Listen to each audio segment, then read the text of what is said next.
రెగ్యులర్గా పీరియడ్స్ వస్తున్నాయి కానీ ప్రెగ్నెన్సీ రావడం లేదు. ట్యూబ్ టెస్ట్ చేసిన తర్వాత 2 ట్యూబ్స్ ఓపెన్గానే ఉన్నాయి, లేదా ఏదైనా ఒక ట్యూబ్ బ్లాక్ అయిపోయింది అని అనుకున్న వాళ్ళకి మనం యూజువల్గా ఐయుఐ అనే పద్ధతి ద్వారా ట్రీట్మెంట్కి ముందుకు వెళ్ళండి అని సజెస్ట్ చేస్తాము.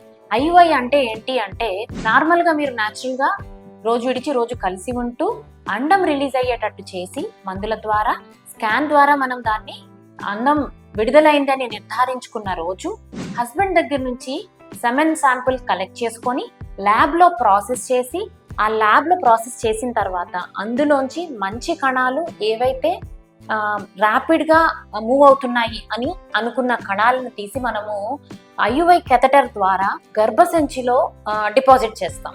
అంటే మానంలో పడాల్సిన వీర్యాన్ని మనము ప్రాసెస్ చేసి దానిలోంచి మంచి కణాలను మనము గర్భసంచిలో వేయడం జరుగుతుంది.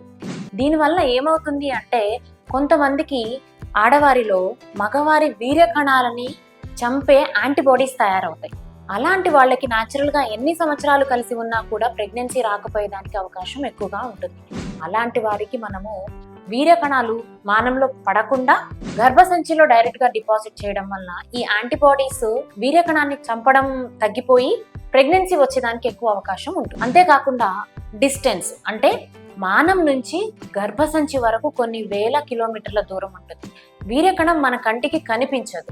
అలాంటి వీర్యకణానికి మానం దగ్గర నుంచి గర్భసంచి వరకు వెళ్ళే ప్రయాణంలో ఆ ఎనర్జీ అంతా మనము రిజర్వ్ చేసి మనము గర్భసంచిలో వేయడం ద్వారా అది డైరెక్ట్గా అండాన్ని రీచ్ అవ్వడానికి ఎక్కువ ఎనర్జీతో వెళ్ళడం వల్ల అవి 2 ఫర్టిలైజ్ అయ్యి ప్రెగ్నెన్సీ వచ్చేదానికి ఎక్కువ అవకాశం ఉంటుంది. సో ఐయుఐ ద్వారా ఈ 2 అడ్వాంటేజెస్ అంటే వీర్యకణాన్ని చంపే యాంటీబాడీస్ని మనము క్రాస్ చేపించి గర్భసంచిలో వేయడం వల్ల ఎక్కువ ఎనర్జీ తోటి అది అండాశయాన్ని రీచ్ అయ్యి ఫర్టిలైజ్ చేసి ప్రెగ్నెన్సీ ఇచ్చేదానికి ఎక్కువ అవకాశం ఉంటుంది.